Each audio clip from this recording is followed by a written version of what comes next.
وَتَرَكْنَا بَعْضَهُمْ يَوْمَئِذٍ يَمُوجُ فِي بَعْضٍ، اور ہم ان میں سے بعض کو، یعنی جو یاجوج ماجوج ہیں، ان میں سے بعض کو یومئذ، جس دن ایسا ہوگا، جس دن اللہ کا وعدہ آئے گا اور یہ دیوار ٹوٹے گی، یموج فی بعض، ہم ان کو ایسا کر دیں گے کہ یہ ایک دوسرے میں گھس رہے ہوں گے۔ یہ مضمون احادیث میں آیا ہے۔ دیکھیں قرآن میں اور احادیث صحیحہ میں جو یاجوج ماجوج اور اس دیوار کا ہمیں ملتا ہے نا، میں صرف اس کو آپ کے سامنے بیان کروں گا، باقی اس بارے میں ڈیٹیل میں آپ جائیں گے تو بہت کچھ آپ کو انٹرنیٹ پہ بھی مل جائے گا، مفسرین کی کتابوں میں بھی مل جائے گا، اور لوگوں کی اپنی اپنی تحقیقات ہیں، اپنے اپنے تبصرے ہیں۔ نہ میں ان تبصروں کو صحیح کہہ رہا ہوں نہ غلط کہہ رہا ہوں، کتابیں بھری ہوئی ہیں، وہ آپ جائیں پڑھیں اس کو، لیکن جتنی بات قرآن سے اور صحیح احادیث سے یاجوج ماجوج کے بارے میں ثابت ہوتی ہے، میں صرف اس کو آپ کے سامنے ابھی پیش کر رہا ہوں۔ پہلا عقیدہ تو یہ ثابت ہوتا ہے کہ یاجوج ماجوج ایک قوم ہے، انسان ہیں، وہ کوئی انسانوں کے علاوہ کوئی الگ مخلوق نہیں ہے، لیکن ہیں بڑے فسادی۔ دوسری بات، یہ بہت قدیم ہے، ذوالقرنین جب گئے تو اس سے پہلے کی یہ قوم ہے، اور زمین میں پہلے سے فساد مچا رہی ہے، لیکن بہت زیادہ ان کی کثرت نہیں تھی جتنی کثرت قرب قیامت میں ہوگی، کیونکہ نسل ان کی بہت تیزی کے ساتھ بڑھ رہی ہے۔ تیسری بات یہ ہے کہ اللہ نے ان کو دنیا کے کسی حصے میں رکھ کے چھپا دیا ہے۔ چھپایا اس لیے ہے کہ ان کے ظاہر ہونے کا ایک ٹائم ہے، اور وہ ہے حضرت عیسیٰ علیہ السلام کا دور۔ حضرت عیسیٰ ابن مریم کے دور میں یاجوج ماجوج ظاہر ہوں گے، تو اسی کو آپ چوتھا پوائنٹ بھی کہہ سکتے ہیں۔ تیسرا پوائنٹ کیا ہو گیا کہ ان کو چھپا دیا گیا ہے، لہذا یہ جو لوگ کہتے ہیں نا یاجوج ماجوج دریافت ہو گئے ہیں، فلاں جگہ ہیں فلاں جگہ ہیں، تو بھائی ہمیں جب ایک چیز چھپا دی گئی ہے اور ایک ٹائم بتا دیا گیا ہے کہ اس ٹائم پہ ظاہر ہوں گے، تو اس سے پہلے وہ دریافت ہو ہی نہیں سکتے۔ پہلے دریافت ہو گئے تو اس کا مطلب نبی صلی اللہ علیہ وسلم کی گویا پیش گوئی غلط ہو گئی، تو جو جس کا ٹائم ہے اسی ٹائم پہ وہ ظاہر ہوں گے۔ چوتھی بات میں نے جیسے بتائی کہ حضرت عیسیٰ علیہ السلام کے دور میں وہ ظاہر ہوں گے۔ پانچویں بات، صحیح حدیث سے یہ بات ثابت ہے کہ یاجوج ماجوج وہ جو دیوار بنی تھی اس کو چاٹتے رہتے ہیں، ختم کرتے ہیں۔ اب چاٹنا کا جو لفظ حدیث میں ہے اس سے مراد زبان سے چاٹنا بھی ہو سکتا ہے، اور یہ کنایا بھی ہو سکتا ہے کہ اس کو ختم کرنے کی کوشش میں لگے ہوئے ہیں۔ اور ایسے چاٹنا، جب ہم کوئی چیز چاٹتے ہیں نا تو بہت تھوڑی تھوڑی وہ ختم ہوتی ہے، تو اتنی موٹی اتنی بڑی دیوار ہے کہ وہ انہوں نے اپنی اسٹرگل اور اپنی محنت نہیں چھوڑی ہے، تو وہ دیوار کو کسی نہ کسی طریقے سے گھسائی میں اس کے لگی رہتے ہیں۔ تو زبان سے بھی چاٹنا ہو سکتا ہے، اور کسی اور طریقے سے اس کو ختم کرنے کی کوشش بھی مراد ہو سکتی ہے۔ اور حدیث میں آتا ہے کہ ایک دن آئے گا، وہ جب ختم ہونے والی ہوتی ہے نا تو وہ کہتے ہیں کہ ہم کل اس کو دوبارہ شروع کریں گے اور کل ہم اس کو ختم کر دیں گے، لیکن وہ اللہ تعالیٰ اپنی قدرت سے دوبارہ اس دیوار کو اتنا ہی موٹا کر دیتے ہیں جتنا ذوالقرنین نے کیا تھا۔ تو قرب قیامت میں جب حضرت عیسیٰ علیہ السلام کا ظہور ہوگا تو وہ یہ کہیں گے ہم انشاءاللہ اس کو کل ختم کریں گے۔ تو انشاءاللہ کا لفظ جب استعمال کریں گے، کیونکہ وہ قوم ہے کافر، وہ اللہ پہ اعتماد کرنا، اللہ پہ توکل کرنا یہ چیز نہیں ہے۔ جیسے کافر تو نہیں کہے گا نا اللہ نے چاہا تو وہ اللہ پہ یقین نہیں رکھتے، تو وہ جب اللہ کا نام لیں گے اور کہیں گے کہ اللہ نے چاہا تو ہم اس کو کل ختم کر دیں گے، تو پھر اس نام کی وجہ سے وہ دیوار ختم ہو جائے گی۔ اس کی مثال ایسے جیسے حدیث میں آتا ہے، پچھلی قوموں میں ایک نوجوان تھا جو جادوگر کے پاس بھی جاتا تھا اور راہب کے پاس بھی جاتا تھا، جس کا سورہ بروج میں تذکرہ ہے، والسماء ذات البروج میں۔ تو جب وہ نوجوان پکڑا گیا، وہ مسلمان ہو گیا تھا، بادشاہ نے اس کو بھیجا تھا جادوگر کے پاس کہ جادو سیکھے، لیکن وہ راہب کے پاس جاتا، عیسائیت سیکھی اس نے اور نیک مسلمان بن گیا۔ تو بادشاہ نے اس کو قتل کرنے کی حتی الامکان کوشش کی، مگر وہ قتل نہیں ہو پا رہا تھا۔ بادشاہ نے اس کو پہاڑ پہ بھیجا اپنے سپاہیوں کو لے کے کہ پہاڑ سے لے جا کے اس کو گرا دو، لیکن اللہ نے مدد کی کہ وہ سپاہی گر گئے، یہ بچ گیا۔ بادشاہ نے حکم دیا اس کو سمندر میں لے جا کے غرق کر دو، وہ سارے سپاہی غرق ہو گئے، یہ بچ گیا۔ تو کسی بھی طرح سے اس کی قتل کی کوششیں کامیاب نہیں ہو رہی تھیں، تو اس نے بادشاہ سے کہا کہ تو اگر مجھے قتل کرنا چاہتا ہے نا تو چوک پہ کھڑا کر کے تیر مجھے مار اور کہے کہ بسم اللہ ورب ھذا الغلام، اس نوجوان کے رب کے نام سے میں اس کو قتل کرتا ہوں، تو اللہ کا نام لے کے مجھے مارے گا تو میں قتل ہو جاؤں گا۔ نوجوان یہ قربانی اس لیے دے رہا تھا کہ بادشاہ جب پوری پبلک کے سامنے اللہ کا نام لے گا تو لوگوں کو یقین آ جائے گا کہ بھئی اللہ کا نام لینے سے تو کام ہو گیا، اور اللہ کا نام لیے بغیر کام نہیں ہو رہا تھا۔ تو جو بادشاہ اللہ کو مانتا نہیں تھا آج اس کو بھی اللہ کا نام لینا پڑا ہے۔ تو نوجوان نے یہ قربانی اس لیے دی کہ بادشاہ جب اللہ کا نام لے گا لوگوں کو اللہ کی ذات پہ یقین آئے گا اور لوگ مسلمان ہو جائیں گے، عیسائیت کو قبول کر لیں گے۔ تو اس نوجوان نے یہ قربانی دی اور بادشاہ نے اللہ کا نام لے کے جب تیر مارا تو وہ نوجوان شہید ہو گیا، اور لیکن پورا ملک مسلمان ہو گیا، عیسائیت قبول کر لی۔ اور سورہ بروج میں پھر اللہ نے ان کا تبصرہ کیا، ان کا واقعہ بیان کیا ان کے بارے میں کہ کیسے بادشاہ نے خندقیں کھود کے پوری قوم کو جو ہے وہ جو دین سے پیچھے نہیں ہٹے ان کو کس طرح سے آگ میں پھینک دیا ان سب کو۔ تو اس سے پتہ چلتا ہے کہ کافر بھی بعض دفعہ جب اللہ کا نام لیتا ہے نا تو اس کو دنیاوی فائدہ ہو جاتا ہے. تو یاجوج ماجوج بھی تنگ آ کر پھر اللہ کا نام لیں گے اور کہیں گے اللہ نے چاہا تو ہم اس دیوار کو کل ختم کر دیں گے, اور بالآخر وہ دیوار ختم ہو جائے گی. پھر قرآن کے الفاظ ہیں آگے کہ جب یہ دیوار ختم ہوگی وَتَرَكْنَا بَعْضَهُمْ يَوْمَئِذٍ. اچھا ہاں, میں بتا رہا تھا کہ حدیث سے کیا پوائنٹ پتہ چلتے ہیں, تو یہ 5 پوائنٹ ہو گئے. چھٹا پوائنٹ یہ کہ حضرت عیسیٰ ہی کے دور میں یہ کسی وبا کے ذریعے ہلاک ہو جائیں گے. حضرت عیسیٰ علیہ الصلوۃ والسلام یہ اتنے زیادہ ہوں گے کہ ان سے لڑنا ممکن نہیں ہوگا, جیسے کہ قرآن میں بھی آ رہا ہے وَتَرَكْنَا بَعْضَهُمْ يَوْمَئِذٍ يَمُوجُ فِي بَعْضٍ. ہم ان میں سے بعض کو بعض کے اندر گھسا دیں گے, اتنی کثرت سے ایک دوسرے میں. اب آبادی کی کثرت بہت ہوگی ان کی, گھسے ہوئے ہوں گے ایک دوسرے میں, یہ جیسے چیونٹیاں اور مکوڑے ہوتے ہیں, تو ان سے لڑنا ممکن نہیں ہوگا. تو حضرت عیسیٰ علیہ الصلوۃ والسلام لوگوں کو لے کے کوہ طور پہ چلے جائیں گے, اور باقی مسلمان وہ اپنے اپنے گھروں کے اندر بند ہو جائیں گے, اور پھر اللہ کی طرف سے ایک وبا آئے گی, اور اس وبا میں یہ سارے کے سارے ہلاک ہو جائیں گے. اور پھر جب ہلاک ہو جائیں گے تو اتنی زیادہ ان کی لاشیں زمین پہ ہوں گی, اتنی زیادہ کہ انسانی آبادی ان کی لاشوں سے متعفن ہونا اور بیمار ہونا شروع ہو جائے گی. ان کی لاشوں سے بدبو اٹھے گی, اور ظاہر ہے انسان ہوں گے یہ, تو اس کی وجہ سے جو زمین کا ماحول خراب ہوگا. پھر حضرت عیسیٰ علیہ الصلوۃ والسلام اللہ سے دعا مانگیں گے کہ اللہ تعالیٰ ان کو کسی طرح ٹھکانے لگائے, کوئی انتظام کرے. پھر حدیث میں آتا ہے بارشیں ہوں گی اور سیلاب آئیں گے, اور ان کی لاشیں بہہ بہہ کے پانیوں میں جا کے, سمندروں میں جا کے ختم ہو جائیں گی. اللہ تعالیٰ ان کو اس طرح سے ٹھکانے لگائے گا. تو یہ یہاں تک جتنے بھی مضامین ہیں یہ صحیح احادیث سے ثابت ہیں. تو قرآن کہتا ہے وَتَرَكْنَا بَعْضَهُمْ يَوْمَئِذٍ يَمُوجُ فِي بَعْضٍ. ہم ان میں سے بعض کو بعض میں چھوڑ دیں گے, بہت کثرت ہوگی. وَنُفِخَ فِي الصُّورِ. اور پھر سور پھونکا جائے گا. قرآن میں تو یہ کہ سور پھونکا جائے گا ایسے لگ رہا ہے جیسے فوراً پھونکا جائے گا, مگر احادیث میں تفسیر ہے کہ فوراً نہیں پھونکا جائے گا. یاجوج ماجوج قیامت کی نشانیوں میں سے ایک بہت بڑی نشانی ہوگی, یعنی یہ اس بات کی علامت ہوگی کہ اب قیامت بہت قریب ہے. تو حضرت عیسیٰ ابن مریم علیہ السلام جب نازل ہوں گے, میں تھوڑی سی ترتیب بیان کر دیتا ہوں کہ جو کیونکہ بات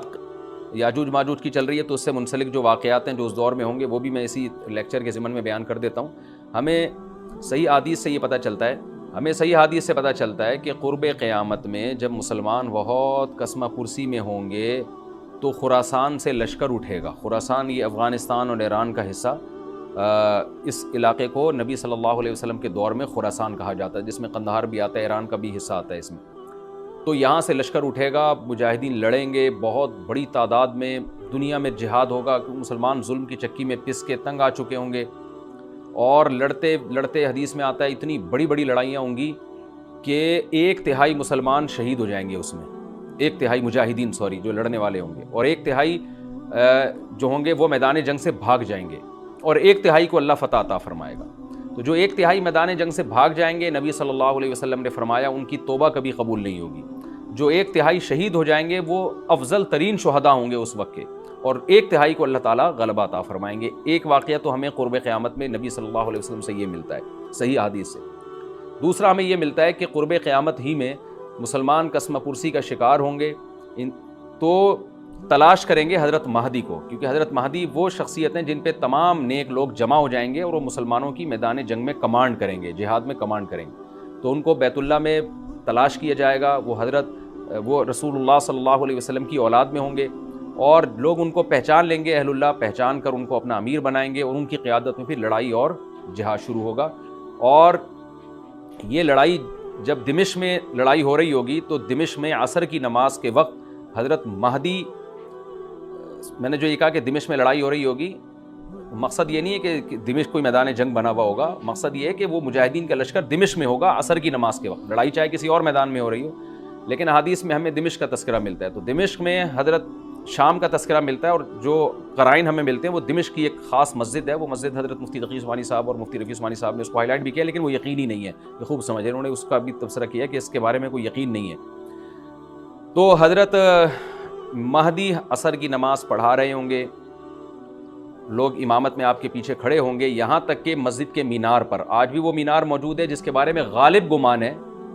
کہ یہ وہ مینار ہے جہاں حضرت عیسیٰ علیہ السلام نازل ہوں گے. غالب گمان کے درجے میں کہا جا سکتا ہے, ورنہ پھر اسی کے اڑوس پڑوس میں کوئی مسجد ہوگی. میرا اگر شام جانا ہوا تو انشاءاللہ میں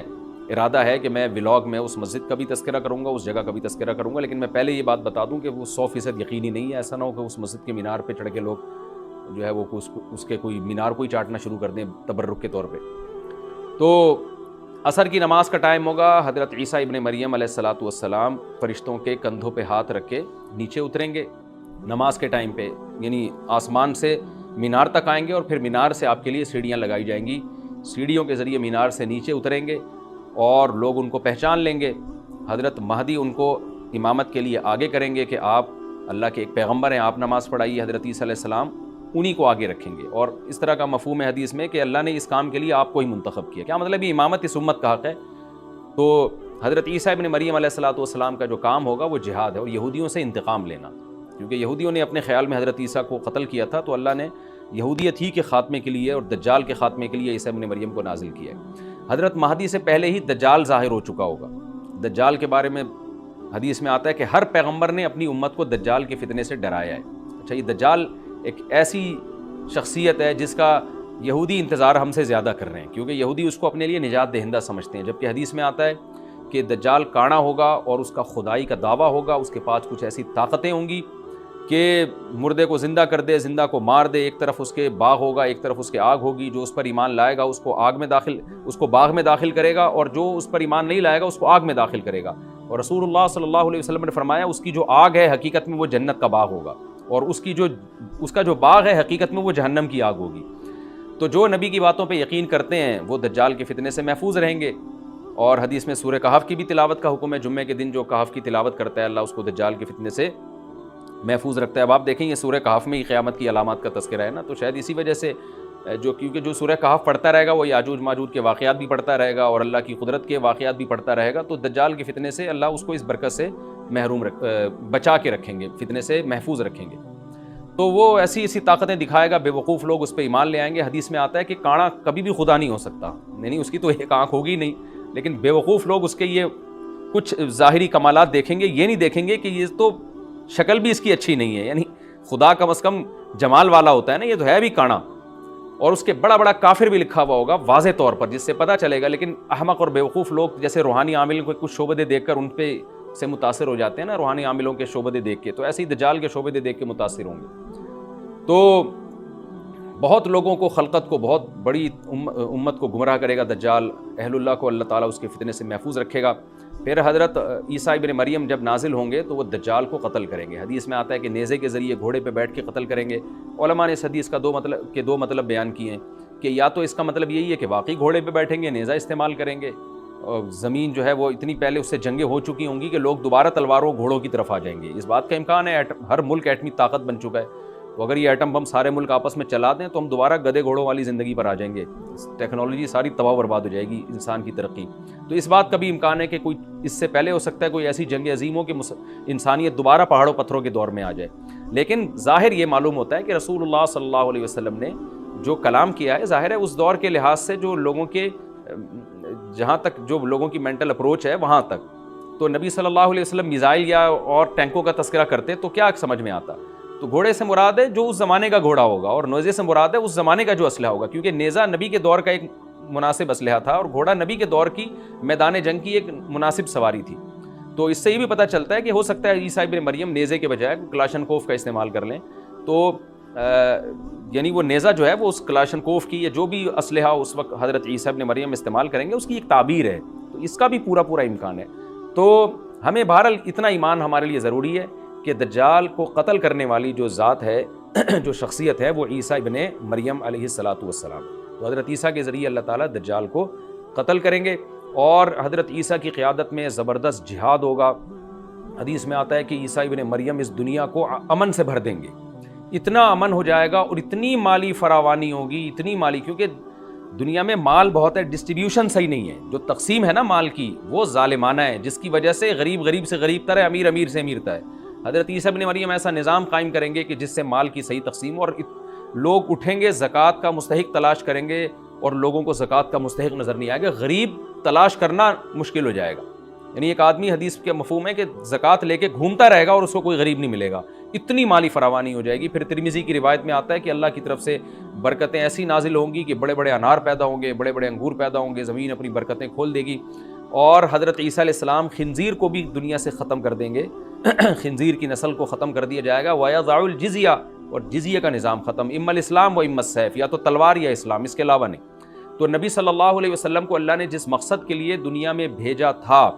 اس مقصد کی جو تکمیل ہے وہ عیسیٰ ابن مریم کے ذریعے۔ باقی اس میں حکمتیں کیا ہیں، اس پر میرے الگ سے بیانات موجود ہیں کہ اللہ نے حضرت عیسیٰ ابن مریم کا انتخاب کیوں کیا اس کام کی تکمیل کے لیے، اسی امت میں کوئی کیوں منتخب نہیں کر لیا،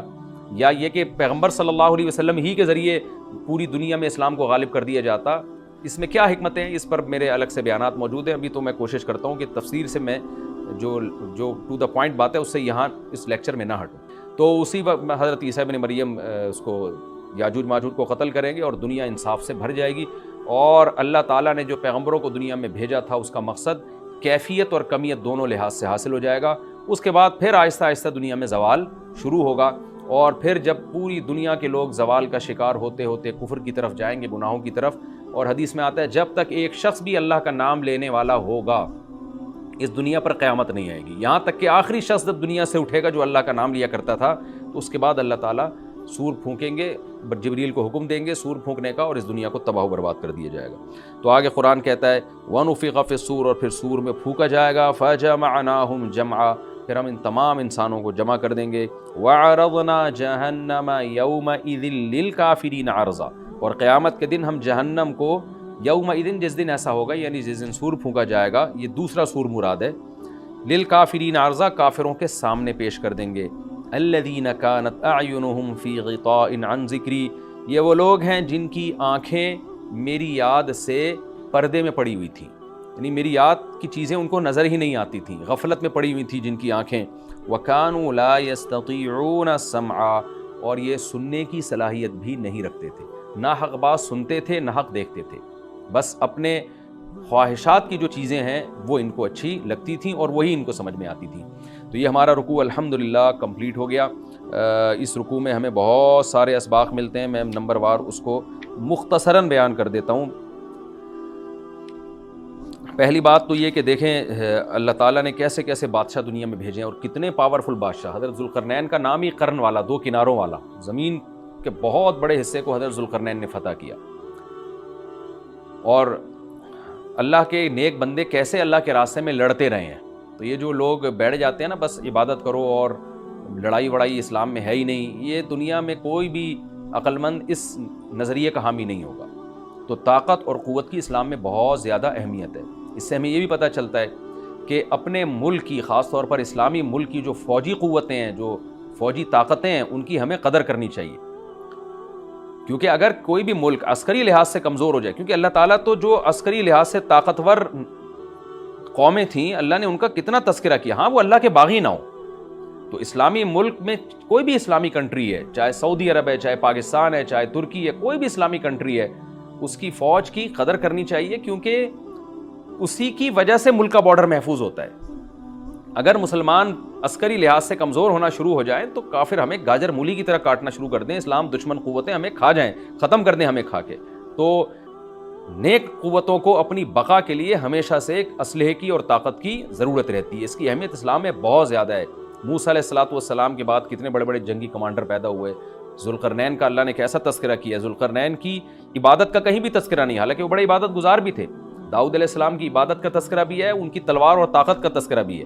تو اللہ تعالیٰ جہاں عبادت کا تذکرہ کرتے ہیں تو طاقت اور قوت کا بھی تذکرہ کرتے ہیں، اس سے عسکری لحاظ سے اپنے آپ کو مضبوط کرنے کی اہمیت کا ہمیں پتہ چلتا ہے کہ اسلام میں اس کی بڑی اہمیت ہے۔ کسی بھی اسلامی ملک کی فوج کا مورال کسی بھی لحاظ سے ڈاؤن نہیں ہونا چاہیے، اور عسکری لحاظ سے وہ کسی بھی لحاظ سے کمزور نہیں ہونی چاہیے، اور اس کو چاہیے کہ اعدوا لهم ما استطعتم من قوہ پر عمل کرے، کہ قرآن کہہ رہا ہے روز بروز اپنی طاقت اور قوت میں اضافہ کرنے کی کوشش کرو۔ اس سے مسلم قوم کو کبھی بھی غافل نہیں ہونا چاہیے، اور کوئی بھی ایسا کام جس سے مسلمان قوتیں اور طاقتیں کمزور ہونا شروع ہو جائیں، اس کام سے ہمیں بچنا چاہیے۔ دوسری بات ہمیں یہ پتہ چلی کہ اللہ تعالیٰ نے اہل اسلام کے ذمے پوری دنیا کی ذمہ داری لگائی ہے، کسی ایک ملک کی نہیں۔ جتنے بھی پیغمبر آئے ہیں جب وہ دنیا فتح کرنا شروع کی ہے تو کہیں رکے نہیں ہیں وہ کہ بھئی یہاں تک، اس سے آگے نہیں جانا۔ ان کی صلاحیت ہی ختم ہو گئی ہو، وسائل ہی ختم ہو گئے ہوں تو الگ بات ہے۔ تو پوری دنیا ہے جس میں اللہ کے دین کو غالب کرنا ہے۔ اب اس کا طریقہ کیا ہوگا، ظاہر ہے جو جس زمانے میں سوٹیبل طریقہ ہو وہ اختیار کیا جائے گا۔ تو حضرت ذوالقرنین پہلے انتہائی مشرق کی طرف گئے ہیں، جہاں سورج نکلتا ہے تو وہاں سے جہاں سے آبادی شروع ہو رہی ہے، اور ان کا خیال تھا کہ اب آگے آبادی نہیں ہے تو پھر جا کے اسٹاپ کیا ہے۔ مغرب میں بھی ایسے ہی، شمال میں بھی ایسے ہی۔ تو ہمیں جب دیکھتے ہیں کہ جب صحابہ کرام نے دنیا فتح کرنا شروع کی ہے تو ہمیں مسلمان کمانڈروں میں بھی ایسے واقعات ملتے ہیں کہ وہ علاقے فتح کرتے کرتے سمندر کے کنارے پہنچے اور انہوں نے سمندر کو دیکھ کے کہا کہ تیرے آگے بھی آبادی ہوتی نا تو ہم اللہ کا کلمہ وہاں بھی بلند کرتے۔ یہ دور تھا مسلمانوں کا، اور یہ عیسیٰ ابن مریم دوبارہ پھر وہی کریں گے، پوری دنیا کو فتح کریں گے۔ تو حضرت ذوالقرنین کے اس واقعے سے پتہ چلتا ہے کہ پوری دنیا کی ذمہ داری اللہ نے ہمیشہ سے اہل اللہ پہ لگائی ہے، اور وہ پوری دنیا میں اللہ کے دین کو غالب کرنے کی کوشش میں ہمیشہ سے لگے رہیں۔ تیسری بات ہمیں پتہ چلتی ہے کہ اسباب اور وسائل کی اہمیت۔ حضرت ذوالقرنین نے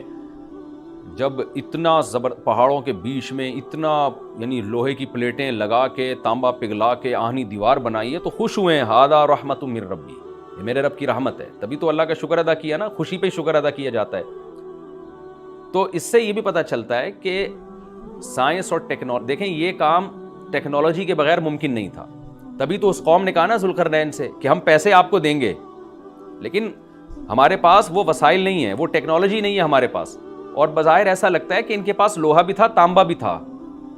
کیونکہ حضرت ذوالقرنین اب یہ تو نہیں ہے نا کہ زمین کے مشرق کی طرف دوبارہ لوہا جمع کرنے گئے ہوں، تو وہیں سے جو کچھ ہوگا نکالا ہوگا۔ تو وسائل اس قوم کے پاس تھے، ٹیکنالوجی نہیں تھی کہ اس لوہے کو اور اس تانبے کو پگھلا کے دونوں پہاڑوں کے بیچ میں پلیٹیں کیسے بنانی ہیں اور ان کو کیسے ان کے بیچ میں تانبا کر کے کہانی دیوار بنائی ہے، یہ ٹیکنالوجی ان کے پاس نہیں تھی۔ تو اس سے ہمیں ٹیکنالوجی کی ویلیو کا بھی پتہ چلتا ہے۔ آج مسلمان اس میں بھی بہت پیچھے چلے جا رہے ہیں اور اس کو مذہب سمجھنا شروع کر دیا ہے، یہ بات بھی غلط ہے۔ حضرت ذوالقرنین نے اتنی طاقت اور قوت کا استعمال کیا اور اتنے زبردست طریقے سے اس وقت جو بھی اس سوٹیبل ٹیکنالوجی تھی اس کا استعمال کر کے دو پہاڑوں کے بیچ کے راستے کو بند کر دیا، اور اس پہ خوشی منائی حضرت ذوالقرنین نے۔ یہ نہیں کہا کہ بھئی اس سے کچھ بھی نہیں ہوتا، اصل میں تو بس انسان کو چاہیے کہ وہ اللہ اللہ کیا کرے بیٹھ کے، اور یہ کیا اللہ سے بس مدد مانگو، اللہ ہی۔ یاجوج ماجوج کے بارے میں ان کو کہہ دیتے ذوالقرنین کہ تم سب رات کو تہجد میں اٹھ کے دعائیں مانگو، اللہ یاجوج ماجوج سے تمہیں بچا لے گا۔ نہ حضرت ذوالقرنین نے کہا دعائیں بھی مانگو، یقیناً حکم دیا ہوگا دعائیں مانگنے کا، لیکن ہم پورے اسباب اور وسائل استعمال کریں گے، لوہے کی پلیٹیں بنائیں گے، تانبے کو پگھلائیں گے، اوپر چڑھائیں گے اور اس طرح سے پوری مضبوط دیوار بنائیں گے۔ آج مسلمان ہاتھ پہ ہاتھ رکھ کے بیٹھ گیا ہے اور وظیفوں میں اور جو ہے بس وہ چند صبح شام کے وظیفے پڑھ کے وہ سمجھتا ہے کہ ساری دنیا کے سارے مسائل کا حل اس سے ہو جائے گا۔